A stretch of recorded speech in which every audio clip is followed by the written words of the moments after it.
안녕하세요. 이동일 목사와 함께하는 매일 성경 큐티 시간입니다. 오늘 우리가 함께 나눌 본문은 창세기 26장 12절에서 33절 말씀입니다. 여러분 혹시 이런 경험 있으십니까?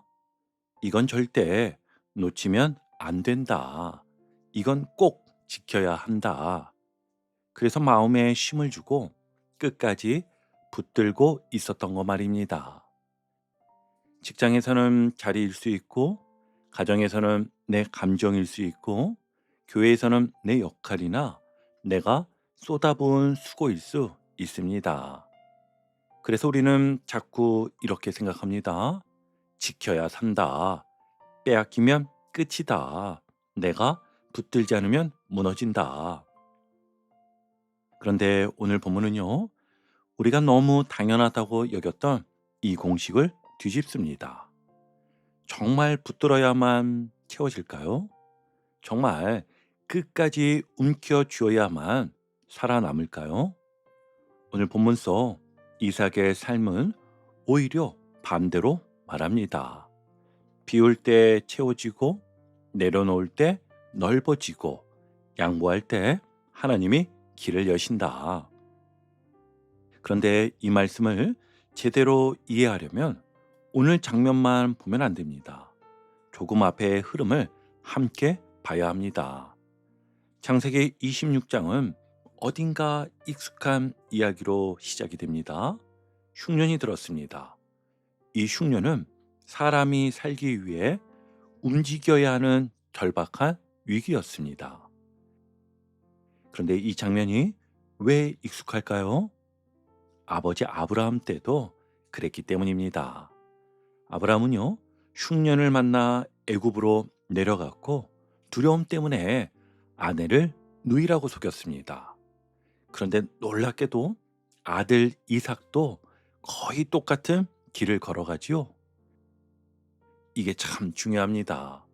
성경은요, 오늘 우리에게 부모의 영향이 얼마나 큰가, 또 신앙도 반복이 되지만 연약함도 반복된다를 보여줍니다.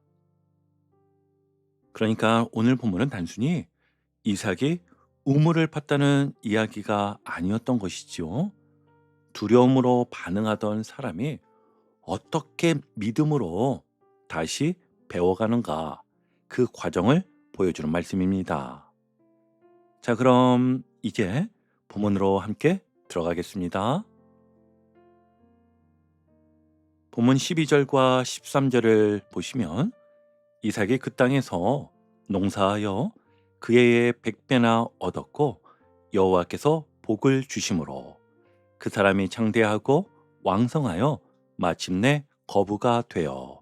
아멘. 지금은 흉년의 때였어요. 먹을 것이 부족하여 사람들이 살 길을 찾아 움직이던 때입니다.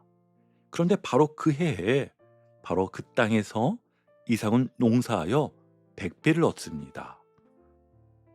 이건 단순한 풍년 정도가 아니라 그 시대의 농업 환경을 생각하면 이건 인간의 계산을 넘어서는 수준이었지요. 성경은요, 처음부터 결론을 분명히 말해줍니다. 여호와께서 복을 주심으로. 아멘. 여기에는 신학적으로 아주 중요한 메시지가 담겨 있는데요. 성경은 성공 자체를 먼저 말하지 않습니다. 원인을 먼저 말해줍니다. 100배를 얻은 이유, 창대하고 왕성해진 이유, 마침내 거부가 된 이유를 이삭의 재능이나 요령이나 감각이 아니라 하나님의 복에서 찾게 합니다. 여러분, 이것이 오늘 본문이 가장 분명하게 말하는 주제인데요. 복은 환경이 만드는 것이 아닙니다. 복은요, 하나님이 주시는 것입니다. 우리는 자꾸 환경을 먼저 봅니다. 지금 경기가 안 좋다. 내 조건이 너무 불리하다.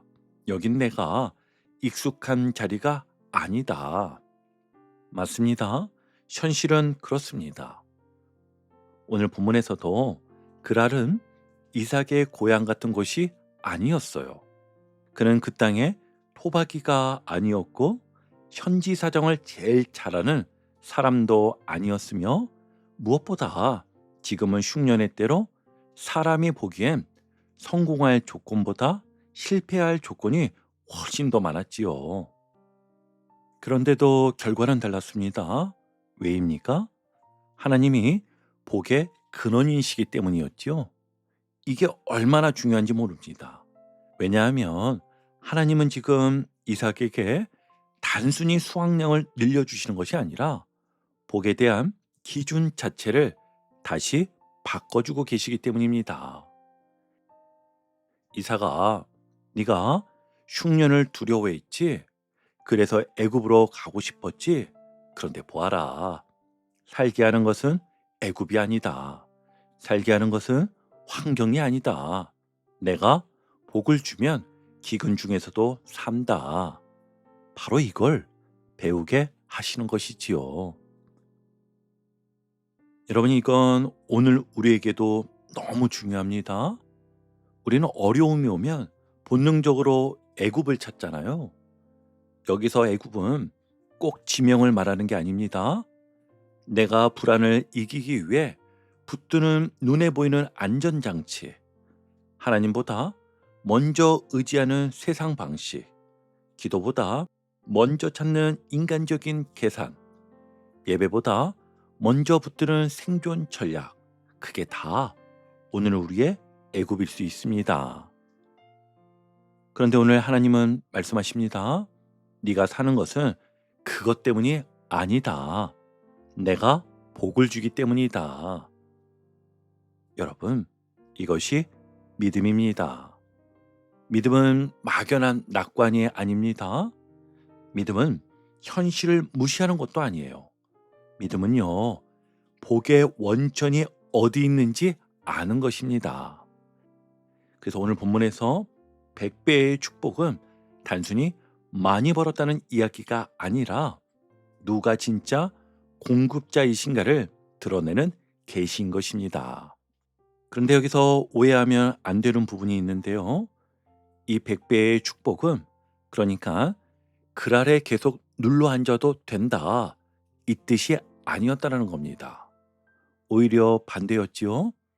하나님은 100배의 축복을 통해 봐라, 내가 기근 중에도 너를 살릴 수 있지 않느냐, 이 사실을 가르치심으로 이삭이 환경이 아니라 하나님을 더 신뢰하게 하시는 것이었지요.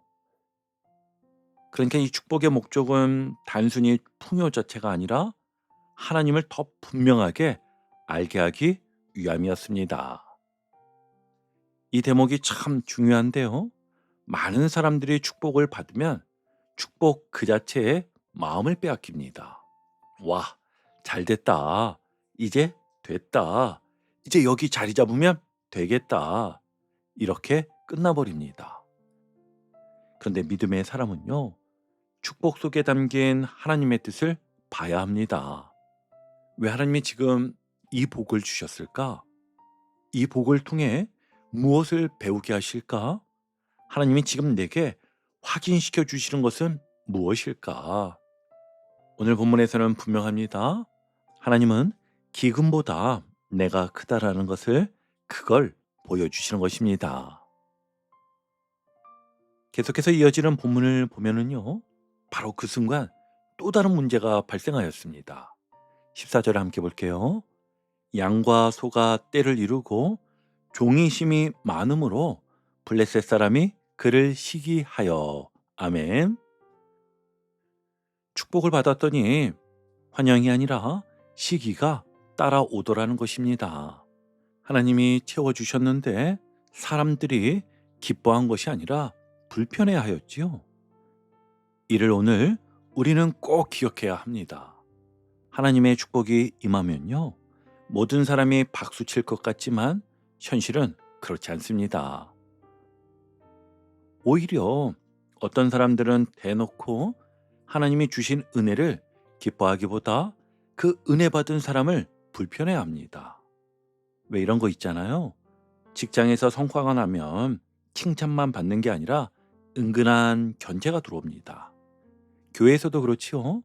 사역이 잘 되면 함께 기뻐하는 사람도 있지만 마음이 복잡해지는 사람도 있습니다. 심지어 가정에서도요. 누군가 회복되고 잘 되기 시작하면 오히려 가까운 관계 안에서 긴장감이 생기기도 합니다. 그러므로 여러분, 사람들의 반응이 좋지 않다고 해서 하나님의 뜻이 아니라고 단정하면 안 됩니다. 오히려 오늘 본문은 말하고 있지요. 하나님이 복을 주시면 사람들의 시기가 따라 붙을 수도 있다. 하지만 중요한 건요. 시기가 아니라 복의 출처입니다. 사람의 반응이 아니라 하나님의 손이었음을 우리 꼭 기억하길 바랍니다. 자, 이제 본문은 훨씬 더 현실적인 장면으로 들어갑니다. 우리 15절 함께 볼게요. 그 아버지 아브라함 때에 판 모든 우물을 막고 흙으로 메웠더라. 아멘. 우물은 단순히 물이 나오는 시설이 아닙니다. 생존이었고 삶의 기반이었으며 가족과 가축의 생명줄입니다. 그런데 이걸 흙으로 메워버립니다. 이건 단순한 방해가 아니에요. 너 여기서 살지 마라. 너는 여기서 버텨낼 수 없다. 그 위협과 협박의 메시지였습니다. 그리고 결정적인 말이 이어집니다. 16절 함께 보시면 네가 우리보다 크게 강성한 즉 우리를 떠나라. 아멘. 여러분, 이건 너무 현실적인 말 아닙니까? 잘 되니까 밀려납니다. 축복받으니까 쫓겨납니다. 이쯤 되면 여러분이라면 어떻게 하시겠습니까? 싸우려 하지 않겠습니까? 당연히 지키려 하지 않겠습니까? 그래서 오늘 본문은요, 아주 놀라운 방향으로 흘러갑니다. 17절을 보세요. 이삭이 그곳을 떠나. 아멘. 싸우지 않습니다. 따지지도 않습니다. 그냥 떠납니다. 여기서 우리는 반드시 질문해야 합니다. 왜 싸우지 않았을까? 왜 지키지 않았을까? 왜 포기했을까? 여러분, 오늘 말씀의 핵심이 여기에 있습니다. 이삭은 우물을 붙잡지 않았습니다. 우물의 근원이 하나님임을 믿었기 때문입니다. 그래서 이삭은요, 떠나서 다시 우물을 팝니다. 우리 18절 함께 볼게요. 그 아버지 아브라함 때에 팠던 우물들을 다시 팠으니. 아멘. 이 장면도 굉장히 중요합니다. 이삭은 이때 새로운 방법을 찾지 않습니다. 다른 전략도 세우지 않습니다. 그는 아버지의 믿음의 자리로 돌아갑니다. 그리고 다시 우물을 팠고 또 빼앗겼습니다. 20절과 21절을 보시면 그 우물 이름을 에색이라 또 다른 우물을 팠더니 신나라 하였으며. 아멘. 에색은요, 다툼이라는 뜻이고요. 신나는 대적이라는 뜻입니다. 여러분, 이 이름이 무엇을 말하는 것이죠? 이삭의 현실이었고 이삭의 감정이었으며 지금 겪고 있는 상황 그대로였습니다. 여러분, 여기서 한번 더 생각해 보세요. 한 번 빼앗깁니다. 두 번 빼앗깁니다. 그리고 세 번 빼앗겼습니다. 여기까지 오면 우리는 보통 이렇게 말합니다. 이건 참을 만큼 참았다. 이건 아닌 것 같다. 이제는 싸워야 한다. 그런데 이삭은요, 끝까지 싸우지 않습니다. 그리고 세 번째 우물에서 놀라운 일이 일어납니다. 22절 함께 보시면 그 이름을 르호봇이라 하여 이르되 이제는 여호와께서 우리를 위하여 넓게 하셨으니. 아멘. 더 이상 다투지 않습니다. 하나님이 넓히십니다. 여러분, 이게 오늘 본문의 핵심입니다. 내가 지키는 것이 아니라 하나님이 넓히신다. 그런데 여기서 끝이 아니었어요. 23절을 보시면 이삭이 거기서부터 브엘셀바로 올라갔더니 아멘. 여러분, 이 장면이 굉장히 중요한데요. 그랄은 어떤 곳이었습니까? 애굽도 아니고 가나안도 아닌 회색지대였지요. 완전히 세상으로 가지도 않고 완전히 하나님께 돌아가지도 않은 자리였습니다. 그런데 결국 이삭은요, 그 자리를 떠나 브엘세바, 믿음의 자리로 올라갑니다. 그리고 그 순간 24절을 보면 그 밤에 여호와께서 나타나 아멘. 여러분, 이걸 놓치면 안 되겠지요? 100배 받을 때 하나님은 나타나지 않으셨습니다. 우물이 터질 때도 하나님은 나타나지 않으셨습니다. 그런데요, 믿음의 자리로 돌아왔을 때 나타나 주셨습니다. 그리고 말씀하십니다. 24절 중반을 보면 두려워하지 말라. 내가 너와 함께 있어. 아멘. 여러분, 결국 이 모든 과정의 목적은 무엇입니까? 우물을 주시기 위함이 아니었어요. 부자가 되게 하기 위함이 아니었지요. 두려움을 내려놓고 하나님을 신뢰하게 하기 위함이었습니다. 그리고 마지막 장면입니다. 28절을 보시면 여호와께서 너와 함께 계심을 우리가 분명히 보았으므로 아멘. 원수가 인정합니다. 세상이 고백합니다. 하나님이 함께 하시는 사람이다. 여러분, 이게 진짜 승리입니다. 싸워서 이긴 것이 아닙니다. 증명해서 인정받은 것이 아닙니다. 하나님이 드러나서 인정받은 것입니다. 여러분, 오늘 말씀을 한 문장으로 정리하면 이것입니다. 비움이 채움으로 이어진다. 이삭은요, 붙잡지 않았습니다. 싸우지 않았습니다. 내려놓았습니다. 그 결과가 하나님이 넓히셨고 하나님이 나타나셨고 하나님이 함께 하심을 증명하셨지요. 여러분의 삶도 동일합니다. 내가 붙들면 그만큼입니다. 하지만 하나님이 태우시면 차원이 다릅니다. 오늘 하루 이렇게 기도해 보시기 바랍니다. 주님, 제가 붙들고 있는 것을 내려놓게 하시고 주님이 채우시는 삶을 살게 하옵소서. 비움 속에서 하나님이 채우시는 은혜가 오늘 여러분의 삶 가운데 분명하게 경험되기를 주님의 이름으로 축복합니다. 아멘.